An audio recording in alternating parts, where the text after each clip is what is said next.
Kacaritakeun dina hiji riwayat jalma ngimpikeun ka Imam Ghazali. Ari Imam Ghazali teh seorang ulama besar, pengarang kitab-kitabna loba di mana-mana. Seorang ahli qiyamul lail, seorang ahli puasa, ahli derma. Gelarna oge Hujjatul Islam. Saat eta Imam Ghazali tos wafat. Aya hiji jalma ngimpikeun Imam Ghazali. Terus dina eta ngimpi si jalma naros, "Wahai Imam, naon anu diperlakukeun ku Allah ka anjeun?" Tuluy Imam Ghazali ngajawab, "Allah ngabawa kula, Allah nempatkeun kaula di sisina hartosna, di sisi anu mulia di surgana.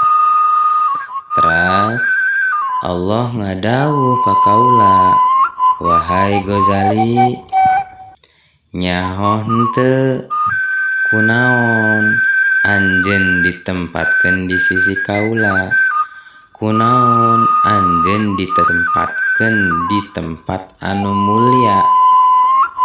Tah Imam Ghazali ngawaler,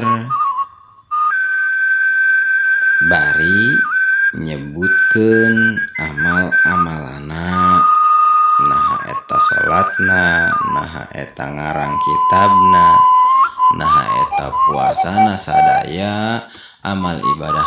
Nah, Imam Ghazali disebutkeun dihareupeun Allah. Tapi Allah ngadawuh, "Lain Ghazali, lain ku eta kaula ridho ka anjeun, lain ku eta kaula nempatkeun anjeun dina tempat anu mulia."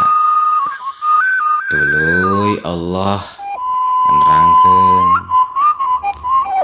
"Baheula anjeun keur ketika ngarang kitab, keur ketika rek nulis, aya hiji makhluk kaula nyaeta laleur nenclok apruk hinggap dina wadah mangsi anjeun.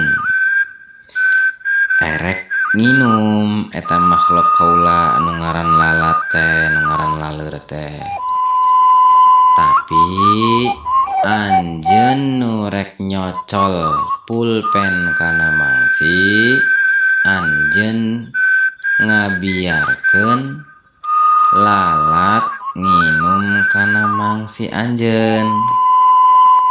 Jadi anjeun mere kasempatan nginum ka eta laleur kana wadah mangsi nu erek ditutul, nu rek dicocol ku anjeun. Nah, anjeun henteu neruskeun nyocol pulpen kana mangsi kulantaran aya laleur erek nginum.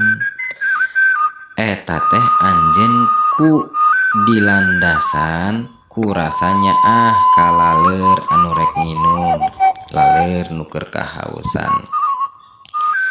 Tah ku sabab eta kaula ridho ka anjeun, ku sabab eta kaula nempatkeun anjeun di sisi anu mulia. Jadi kulantaran sifat nyaahna anjeun ka makhluk kaula anu laleur erek nginum, kaula jadi ridho ka anjeun." Tah kitu cek Allah. Dina caritaan ieu ku urang diambil ibarat bahwa jalmi nu boga rasa nyaah, boga welas asih ka makhlukna Allah, maka Allah bakal ngarunyaan makhluk-makhluk Allah kedah dikarunyaan makhluk-makhluk anu henteu berbahaya. Ari makhluk-makhluk anu berbahaya mah anu bisa ngabahayakeun ka manusia eta mah teu naon-naon teu dikarunyaan oge.